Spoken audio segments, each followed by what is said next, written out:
간병인을 썼는데 간병인 보험 보상을 한 푼도 못 받는 경우가 있습니다. 실제 저한테 문의가 들어왔던 사연이었는데요. 다른 곳에서 간병인 보험에 대한 안내를 제대로 못 받고 가입하셨다가 30일간 지출한 간병인 비용 450만 원을 한 푼도 못 받으셨다고 하소연을 하셨습니다. 이 간병인 보험은 청구하기 전에 말씀드린 주의사항들을 제대로 확인 안 하면 큰 손해를 떠안을 수도 있거든요.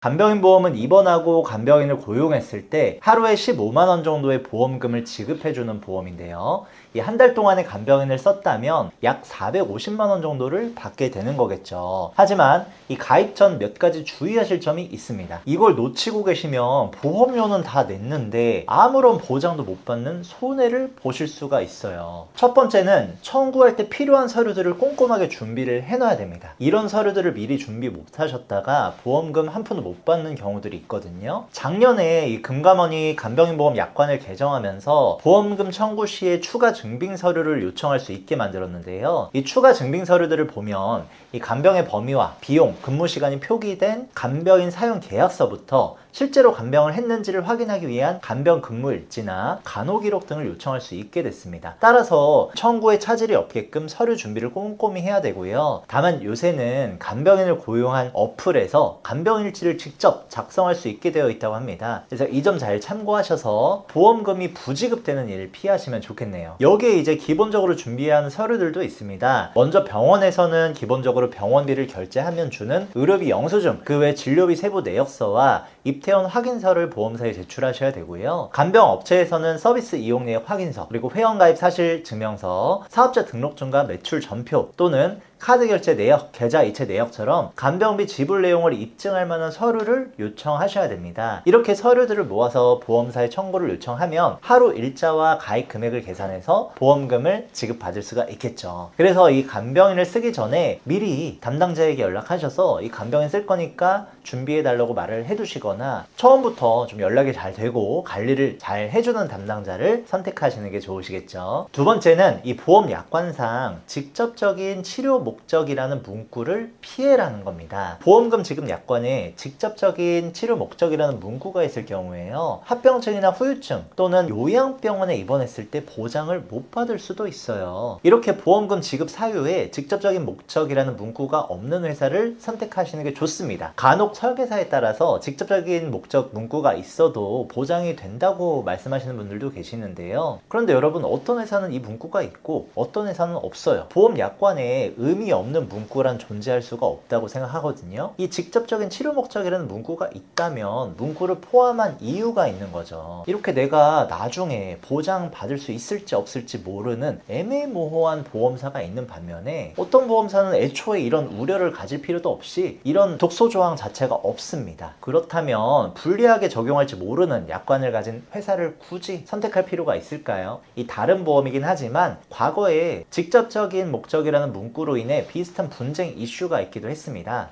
2018년도 금융감독원의 보도 자료에 따르면 암의 직접적인 치료를 목적으로 입원했을 때 보장해주는 암 입원비 보험에서 이 암의 직접 치료가 어떤 치료를 말하는 건지가 불명확하다 보니까요, 관련된 분쟁이 증가했다고 하는데요. 이런 문제를 해결하기 위해서 암의 직접 치료 범위를 정했고요. 직접 치료 불포함 항목에 암이나 암 치료로 인해서 발생한 후유증 또는 합병증 치료에 대한 내용이 들어가 있습니다. 즉, 이 암을 치료받고 나서 생긴 합병증이나 후유증은 암 입원비를 지원하지 않겠다라는 건데요. 이런 상황과 똑같은 일이 이 간병인 보험에서 벌어지는 게 아니냐라는 우려가 있죠. 결국에는 암 입원비와 마찬가지로 간병인 보험도 질병에 의해 생긴 합병증과 후유증을 치료하기 위한 목적으로 요양병원에 입원을 하고 간병인을 썼을 때 보장받지 못하는 사례가 생길 수도 있다는 거죠. 지금도 각종 이유로 이 간병인 보험금을 부지급하는 이슈는 계속해서 발생을 하고 있습니다. 서류 미비 문제야 뭐 어찌저찌 시간 들여서 다시 준비하고 또 청구하면 되지만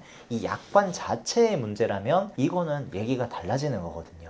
소송으로 이어질 수도 있고 온갖 분쟁으로 상당한 시간과 에너지를 소비할 수도 있습니다. 그래서 애초부터 이런 불리한 약관은 피하시는 게 좋지 않을까 싶네요. 자, 세 번째, 간병인의 하루 일당을 7만원 이상으로 설정하셔야 됩니다. 그렇지 않으면 15만원이 아닌 절반에 해당하는 7만 5천원만 지급받을 수도 있어요. 간병인 사용 일당은 실비처럼 선결제 후에 보험사에 청구를 하는 시스템입니다. 케어네이션 같은 간병인 어플이나 업체에서 간병인을 고용하고 바로 결제를 하는 거죠. 이 결제를 하실 때 하루에 얼마씩을 간병인에게 일당으로 줄지 선택하실 수가 있는데요. 이때 7만원 이상의 간병인을 고용하셔야지만 가입할 때 설정하는 간병비 보험금에 온전히 돌려받을 수가 있습니다. 자, 네 번째, 간병인 보험의 감액 기간 1년을 주의하셔야 됩니다. 다른 보험처럼 간병인 보험에도 가입 후 1년 동안은 절반만 지급한다는 감액 기간이 존재하는데요. 때문에 간병인 보험에 가입한 직후 1년 이내에 간병인을 쓰게 됐다면 역시 절반인 7만 5천원만 보상받게 되겠죠. 다섯 번째,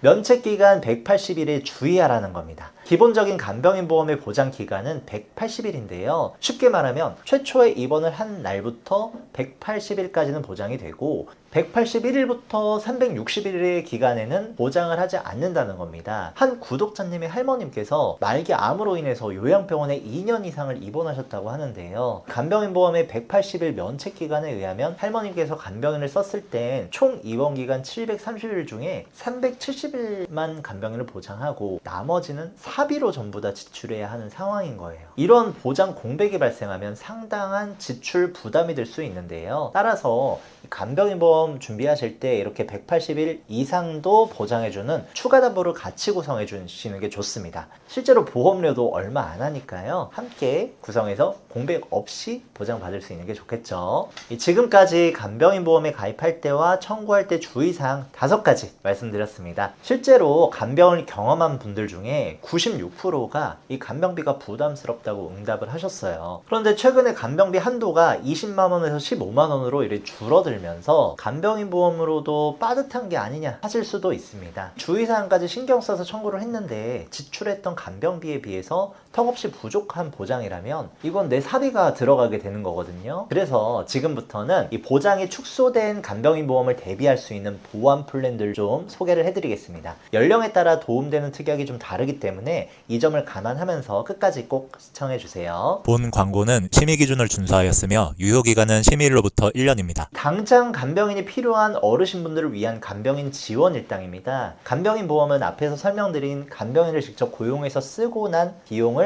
청구해서 돌려받는 간병인 사용일당이 있고요. 또 하나는 보험사로부터 간병인을 직접 파견을 받아서 쓰는 간병인 지원일당이 있습니다. 두 가지 보험의 장단점은 비교적 명확한데요. 먼저 이 간병인 지원일당은 내가 직접 어플이나 업체를 통해 간병인을 고용할 필요가 없습니다. 보험사가 알아서 간병인 구해서 보내주기 때문이죠. 또 인건비가 나중에 상승하더라도 아무런 관련이 없어요. 어차피 보험사가 구해주는 거기 때문에 직접 사비를 지출할 일은 없는 거죠. 다만 갱신형 보험이라는 점이 경우에 따라 좀 단점으로 작용합니다. 갱신형은 시간이 지남에 따라서 보험료가 오를 수도 있기 때문에 장기간 보험을 유지해야 하는 비교적 젊으신 분들께는 보다 불리하다고 할 수 있어요. 그런데 이제 연로하신 분들께는 갱신형 보험이 더 유리한 경우도 있습니다. 일반적으로는 갱신형 보험이 비갱신형 보험에 비해서 초기 보험료가 좀 저렴하거든요. 따라서 당장 간병인이 필요한 이 어르신분들께는 간병인 지원 일당이 더 유리할 수도 있습니다. 어차피 15년 뒤 갱신이기 때문에 65세에 가입하셨다면 80세는 되어야 보험료가 인상될 수 있는 거거든요. 그리고 그 기간 동안에 인건비 상승이나 이런 부분과도 아무 영향이 없어서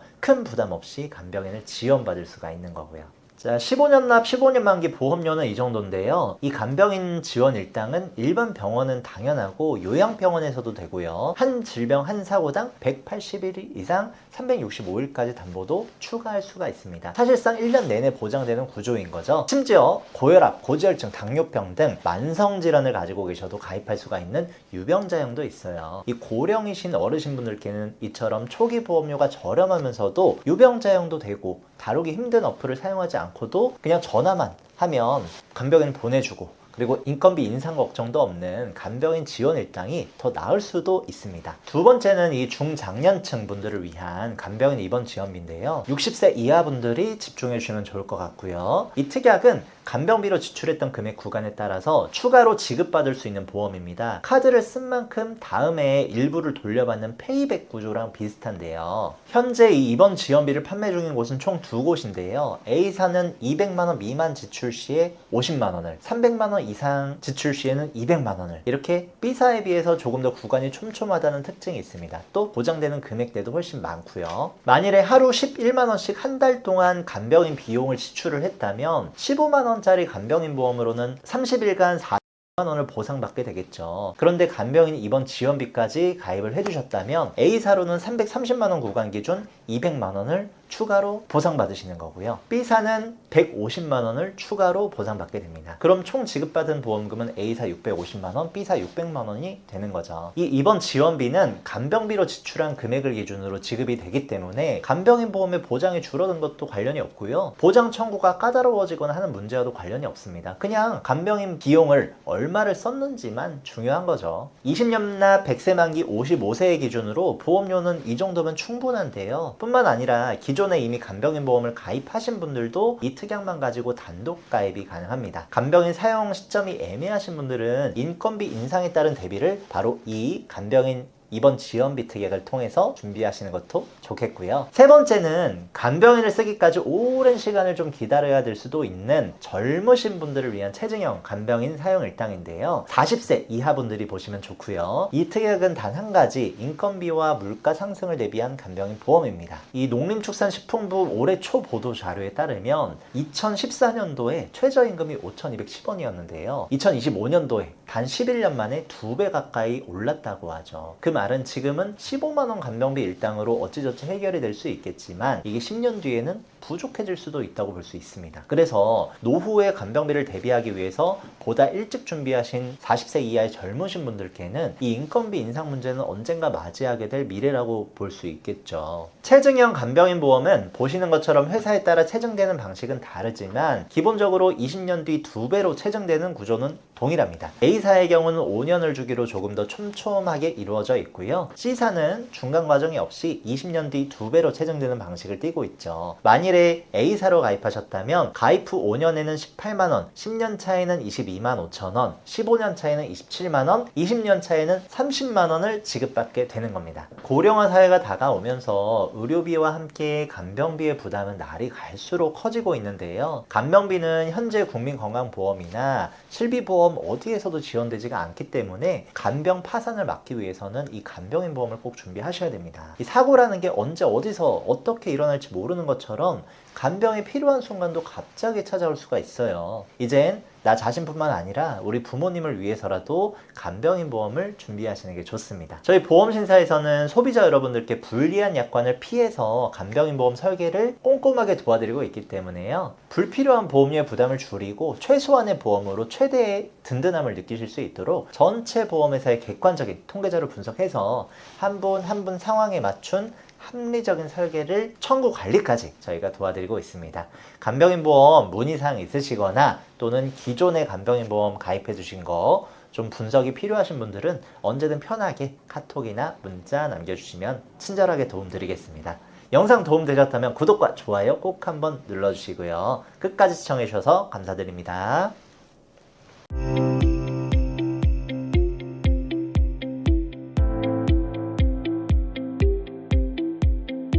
본 광고는 심의 기준을 준수하였으며 유효기간은 심의일로부터 1년입니다.